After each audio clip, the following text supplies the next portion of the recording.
I'm emceeing this, and sorry about the date. It's, you know what happens during con time. So welcome to one OSINT tool to rule them all. I'm happy to see some friendly faces out here. And for those of you that I haven't had the pleasure of being introduced to yet, I am Emilie St-Pierre. I am a security analyst over at Rapid7. I've been working with them for almost a year now. I've been part of this community since DEF CON 21, so about 5 years. And I'm also a director at large at our local hackerspace here in Las Vegas. It's called Sin Shop. Over there, I host our quarterly crypto parties, some technical and privacy workshops. We have a software-defined radio meetup tonight at 6:30. If you're in town and you don't know what to do tonight, please stop by. It's going to be pretty cool. I also co-host a podcast. It's called Gray Noise. It comes out once a week on Fridays. And one of my co-hosts is here today. If you want to reach out to me, I'm on Twitter at LabFox. If you want to send me fox pictures or adorable kittens, or if you have questions, please feel free to ping me. All right, I'd like to start first off with the reason I'm here today. There's a little bit of a story behind that. A little under a year ago, as I was starting my penetration testing job, I was doing one of my first engagements. It was an external network penetration test, which means we're looking at finding vulnerabilities on the outside, whatever's network facing or internet facing. And I came across this login page, and it required two things: a valid email address and a password.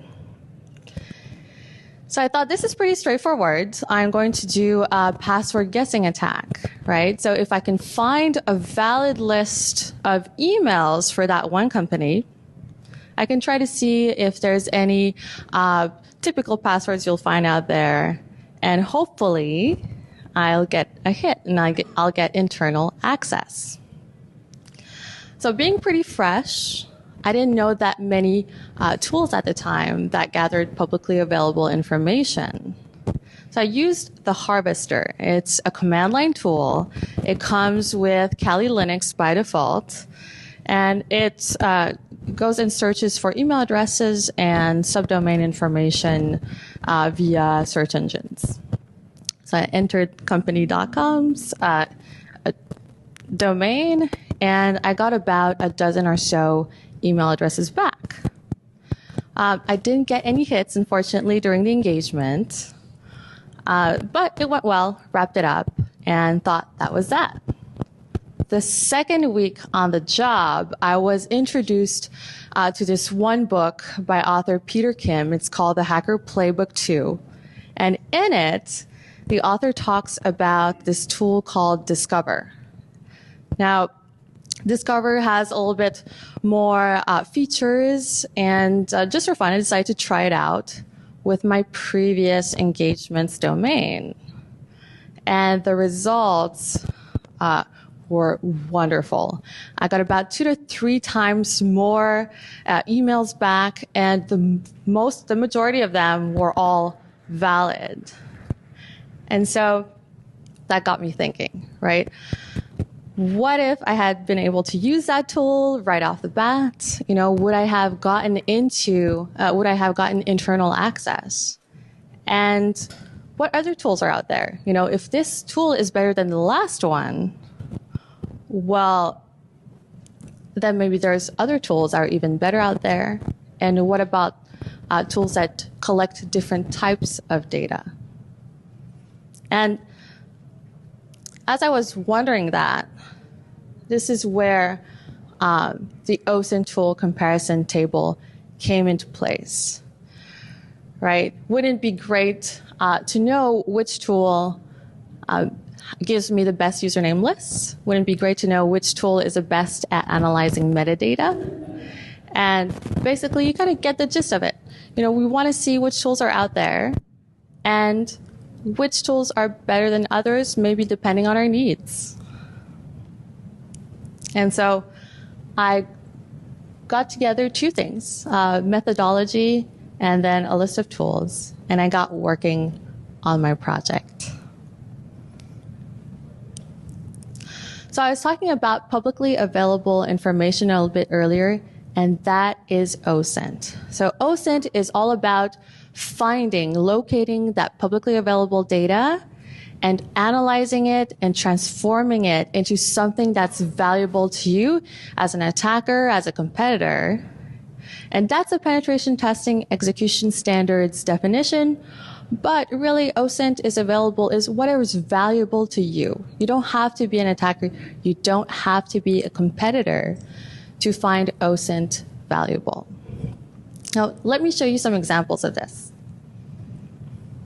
As I mentioned earlier, valuable types of OSINT would be usernames if you're trying to do any kind of logging in attacks, emails, not just for logging in, but also for phishing campaigns. Maybe you're trying to find a list of emails and do some phishing. Technology in use would be what kind of environment are we talking about, right? If you're looking to attack an environment that uses maybe Citrix or Mac or Windows, maybe you're going to tailor your attacks differently. Location data. If you're doing any kind of physical security, for example, perhaps you'd like to know more about some smaller branches that might have a little bit less security or that are easier to infiltrate. And corporate data would be any kind of data regarding maybe the company's registration records or state records for licenses and such. All of these are just examples. There's a lot more different types of open source intelligence data that's out there. But when you start putting them together and piecing them together, that's where they become really, really valuable to you. And from there, you can see maybe, if you want to attack the network or maybe use it for some other purpose. So now that I've given you some examples, let's get back to my project. So the methodology I was talking about, the first step towards that was collecting all of those tools. So I compiled a list of tools that were related to organizational data, since that was what was most useful for me. And when I'm talking about organizational data, I'm just talking about companies, any kind of tools that are targeted towards companies, aka organizations. So of course, I took all the tools that come in by default in Kali Linux. Then I went through the different types of pen testing books. As I mentioned earlier, the Hacker Playbook was great for that. Word of mouth. People like you in the audience that give me suggestions, or colleagues. And then finally, different tools are listed in lists that are available online. I found the OSINT framework by Justin Nordin to be really wonderful at that. He does a great job of keeping all of these resources together in one place. All right, so now that I compiled the list, the second step in my methodology was to compare all of these tools against 3 different benchmarks. So the first one was data variety.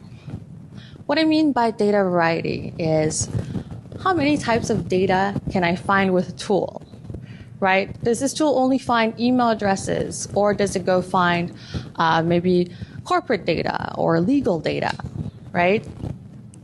In my first example in my story, we had the harvester that had kind of 2 different types of data that came back, but then Discovery had a lot more. So that's what I was looking for. Second benchmark is data quality. It's great to have a huge list of emails or usernames that comes back, but it is worth nothing if it's all invalid email addresses or if it's not valid data. So what I mean by data quality is it accurate, right? And also, will I get will I get a lot of that data back, right? Is it incomplete, or am I going to get a large amount of data that I can work with back? And then finally, last benchmark is relevancy. And what I mean by relevancy is a tool up to date? You know, there's some tools out there, they haven't been updated in a while, and that's what I was looking for. Which one will be using maybe some of the better APIs, or maybe some new functions that we don't see in older tools, and which tools use maybe broken APIs or even insecure libraries in some cases. So these 3 benchmarks with the list gave me just the data I'm going to show you in just a few minutes. Okay, so I know there are some data limitations to my approach. It's not perfect. There's, this is not an exhaustive list, meaning there's some new tools popping out all the time, and so just keep that in mind. Some tools contain other tools. In the case of discovery, for example, contains the harvester. There's a lot of tools, Recon and G, maybe we'll have some modules that are the same as others. And this is what I meant by there might be a little bit of overlap in there. Some tools are hybrids. I found that a lot of tools do more than just OSINT. They tend to do a lot of scanning. And finally, data accuracy could be biased. I had a sample of 42 organizations. I got them from different industries. So anything from healthcare to education to non-for-profits to regular retailers. I kind of mix and match a lot of different industries to try to get that data. But of course, depending on who your target is, you might have different data. All right. So now that all of this is out of the way, I'd like to get to the results. So compiling everything, I built myself a really neat data sheet. It is super useful for engagements. And here it is, the OSINT tool comparison table. Now, this is a small fraction, and not to worry, I'm totally sharing this with all of you today. And actually, I even invite you to collaborate to it. If you, for example, have any ideas, or if you have created some OSINT tools, I would love to talk to you and connect with you so that I can add you to this table. A brief overview of the table. The reason why I used that format was because it was easier to see, but also depending on which column you're looking at, I made the values so that you can get them in ascending or descending order, or you can find, for example, easily in this column right over here, all of the tools, for example, that come by default in Kali. I did 2 columns for modules. One's just a brief overview. So if you just want to look at all of the tools that grab DNS data, you can do that. If you want to just easily see all the tools that grab email data, you can do that. And then a short description. Relevancy would be under the last updated column because now you'll be able to see, well, is this tool accurate? Is it still being upkept? And finally, the repo, just because if you do find a tool that really grabs your attention, then it's going to be easy for you to go ahead and download it. Not shown in this screenshot, but that you can go over to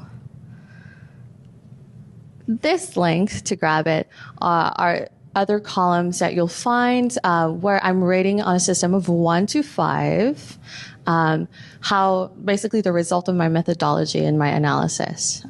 You'll have a rating for email, for DNS, for ease of installation, and If you have ideas for anything else you'd like to see there, maybe you're hearing me talk right now and you're like, there's maybe some part of OSINT that I've skipped over, please collaborate with me, reach out to me. I'd love to make that happen and make that table as useful as possible. So doing OSINT, as I was mentioning earlier, it's not just if you're a competitor or an attacker, right? You can use this if you're doing any kind of blue teaming, if you want to see what's out there, what do attackers have access to? If you're maybe an investor and you're looking up this company, you've never heard of it, you'd like to learn a little bit more about what it is or maybe what kind of technology it uses. Maybe you're a lawyer or there's just because you're not in offensive security, my point is you'll find OSINT valuable. You'll find a way to make OSINT valuable to you.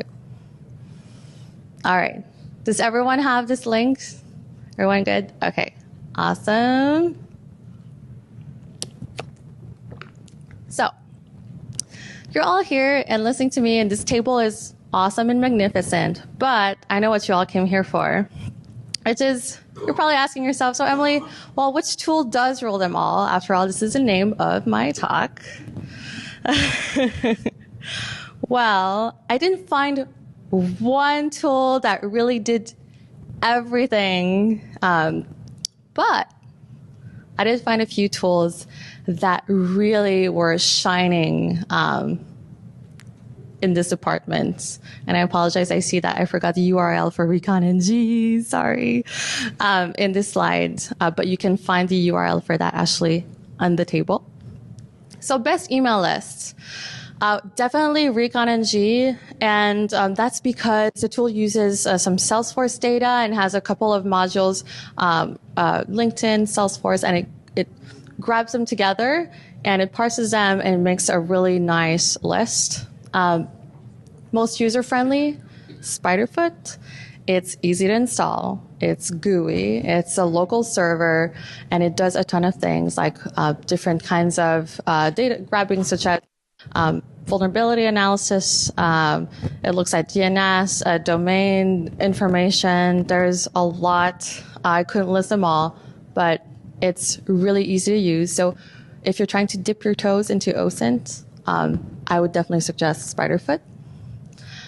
Easiest metadata analysis. It's another GUI tool.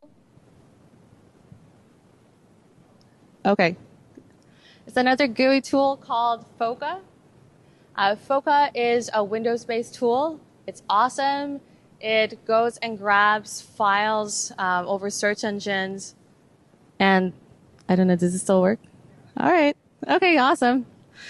And then it will download them automatically for you and do an analysis and then present all of that data to you, usernames, passwords, it found technology.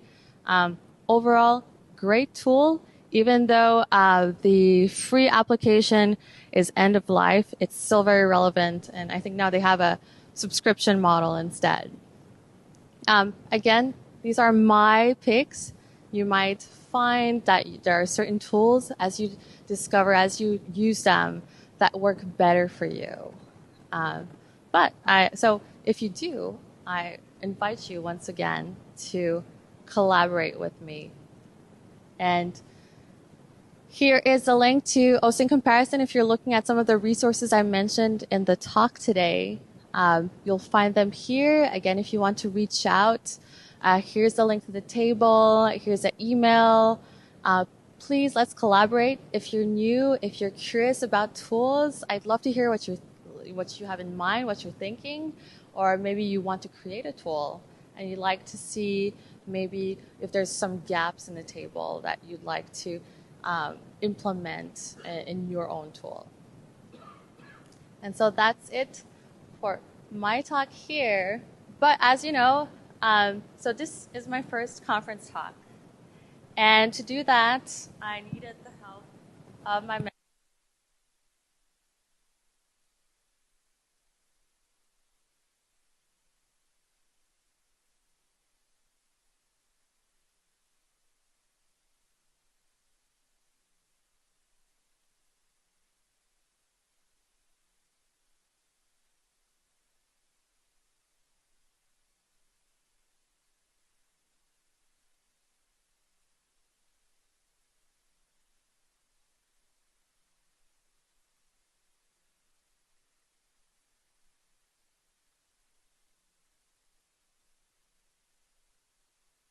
Not sure about the liveliness of this microphone, but are there any questions before I wrap things up? No? If you want to talk outside, I will be right outside, probably having a beer, celebrating the fact that I'm officially on vacation now. So if you'd like to come chat, please do so outside. Thank you, everyone.